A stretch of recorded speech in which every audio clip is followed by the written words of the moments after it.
Welcome to DRB. My name is Arjun Alex. I'm going to be taking the optional subject psychology. The IAS main exam requires you to take one optional subject. So psychology is one of the many optional subjects present to you.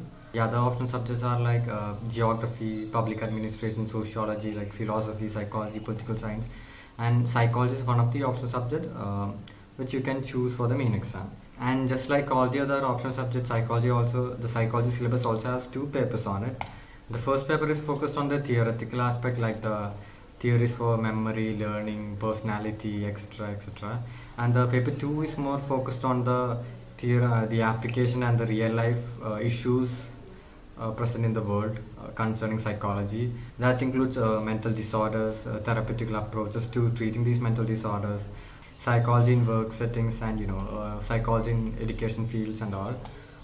So in the first class, I should be taking what is the history of psychology, the different trends in psychology and all. But I find that to be one of the most boring parts in psychology. Through experience, when I studied psychology, that was I found that part to be the most boring. So I'll slightly skip the history of psychology and try to, because without knowing what psychology is, because I'm keeping the people who haven't studied psychology previously before in mind. So without knowing the different things in psychology, just studying the names like Sigmund Freud, what he has done, and William Wundt, and these all people, it's kind of boring. So first I'll be taking the different theories of psychology. Then I'll go through these histories of psychology, the trends of psychology, and the different scientific method used in psychology. So instead of the history and the past trends in psychology, I'm going to be taking memory as my first topic in this class. But before that, we need to go through what psychology is. What is the definition of psychology? What is psychology? Uh, there are many definitions for psychology, like it is the study of the mind, it is the study of personality, the study of cognition. But basically, psychology is just trying to understand our mind, how the mind works, how personality develops, the psychology is a broad subject which encompasses all these topics, like how our mind develops, how our personality is formed, how we learn, how memory is formed, how we forget, and all these things. So but if you want a definition, psychology is the scientific study of the mind and behavior according to the American Psychology Association. Psychology is a multifaceted discipline and includes many subfields of study. Such areas such as human development, sports, health, clinical, social behavior, and cognitive process. So, like I said before, psychology is a broad discipline which encompasses a lot of different subfields like human development, sports psychology, health psychology, clinical psychology, social behavioral psychology, and such. So that is the definition of psychology. And these informations are not just there in your brain, or you study and you forgot. These actually help in your life.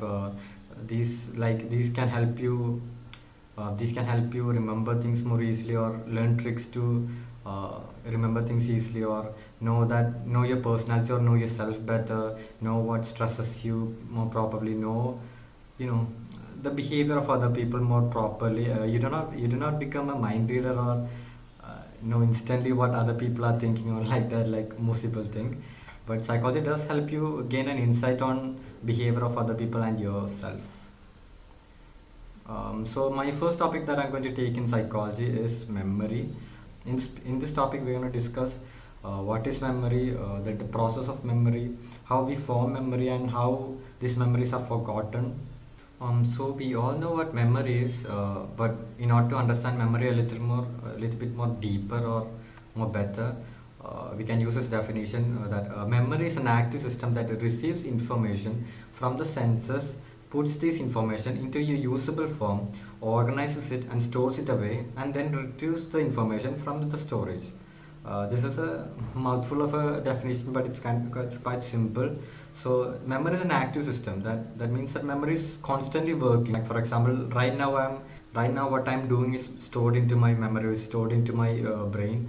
like I'm in front of a computer, the computer is white, the screen is white, there's letters in front of me, there's a green bottle in front of me. Like it is an active system. It constantly keeps updating our brain with new information and stores new information in our brain. So, and these informations that we get from the environment is through our senses. Like, how do I know that there is a monitor in front of me? How do I know that the color of the bottle is green? It is through my sight that I know that the thing in front of me is a monitor, it is white in color. It is through my sight that I know that the bottle is green, it is this big and all. And it is through my ears that I know that there is someone next in the next door. So the information that we receive from our environment is through our senses. It is through our eyes, it is through our ears, it is through our sense of touch that we receive this information from our environment. And we receive this information are not directly stored into our brain as it is, because just like a computer, our brain also has a kind of a language of its own.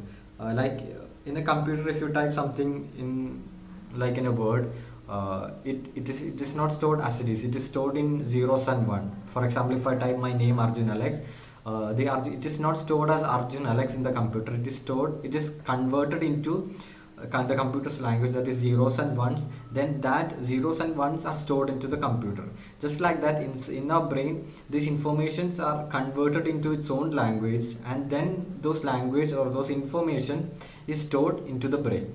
And when we require those information, for example, if someone asks me tomorrow, what did you do yesterday night, I can retrieve those information from my brain, and say that okay, I was in front of my computer, I was doing this, I was doing that, and all that. So memory, I'll repeat the definition again.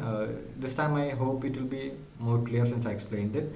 So memory is an active system that receives information from the senses. It receives information from the environment through our senses, and puts the information into usable form. That is, it converts the information from the environment into a form that can be stored into our brain, then organizes it and stores it away in our brain. Then when we need it, it retrieves the information from the storage. That is, the storage in here is our brain. So that is memory. So memory has a few steps to follow. Memory, there is a process in how we store memory, how we retrieve memory. There is a process in how memory works, or there's a stage in the active system, that is the memory. And the process of memory, or the stages of memory, are these. The first stage is called encoding, the second stage is called storage, the third stage is called retrieval. I'm sure you can kind of guess what storage and retrieval is. The first stage is called encoding. I'll explain that. So encoding is the first process or the first stage in the memory system or the memory process. It is simply converting the sensory information, that is the visual information or the sound information that we get from our environment, and converting those information into a language that the brain can use. Like I said before, our brain does not use the information or the information that we find in the environment as it is. If I see a computer, or if I hear someone talking, my brain does not store that information or that what he said as it is, but it converts those information into a language of its own, so that it can properly use it. Then the next stage in the process of memory is storage, and storage is self-explanatory. It is just simply storing those converted information into our brain or into a storage, and this storage time, the time which those information is present in the brain, varies depending on the information. Example is that if I say a string of number, for example 5672, and if I ask you what did I say, you can say that okay, it was 5672. You can uh, remember what I said and say okay, it was 5672. But if I ask like 2 minutes later, okay, what did I say, what numbers did I say, most people will probably forget that. If you think about it, that is kind of weird, because the brain took that information, that 5672, converted it and stored it inside our brain. But after like 10, 20, 30 seconds, it's like okay, I don't need this information anymore, I'm gonna throw this out, and just throw that information out. But it does not do that for like other things. Like if I go to a shop and I buy something, I come back home and eating food. If my mother asks me what did I do 5 minutes ago, I can say that okay, yeah, I went to shop, I bought this thing and all.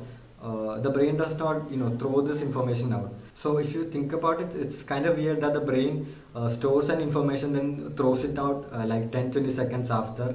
Like, and another example I can give you is that what if you, the things you study in the class, you might remember it for a day or maybe a two, but if you don't study it again, or if you don't rehearse it, you're probably gonna forget what you learned in class. But again, that is weird if you really think about it, because our brain is storing that information, then kind of throwing it away because it deems it useless or something.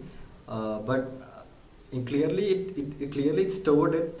In order to understand this, I'll explain this why this happens or how this happens later. You just need to remember that the period of time memory stored inside our brain or memory stored is depends or varies greatly. Some can be stored for our lifetime. Some can be stored for for a days, or some can be stored only for like few seconds. So the next step in the process of memories, or the last step in the process of memory, is retrieval. And the retrieval is the just like the name says, or just like storage, it's kind of self-explanatory. It is simply retrieving the stored information that is inside our brain, or that is stored inside our brain, and just using it when the situation deems it. For example, if someone asks me what I ate this morning, I retrieve those memory of what I ate in the morning, or I locate those memory what I ate in the morning, and I retrieve those stored memories and I use it, or I say okay, I ate this, I ate that, or blah blah blah, that thing. So this is the last stage of the memory retrieval, and it's also a stage where many people have a problem with. Like I'm sure you have also experiences like in exams or something, where you studied this but you cannot remember it. Like you definitely studied this yesterday night or something, but you cannot remember this. This is because there is some problems in retrieval, or there is some problem in retrieving those information from the storage, or retrieving those information from the brain.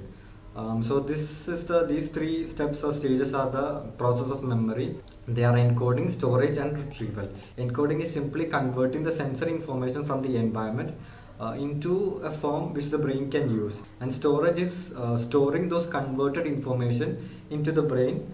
And you also need to remember or keep in mind that the amount of time a memory is stored inside the brain depends on many other things. And the last step or process is called retrieval. It is simply retrieving those information that is stored inside our brain.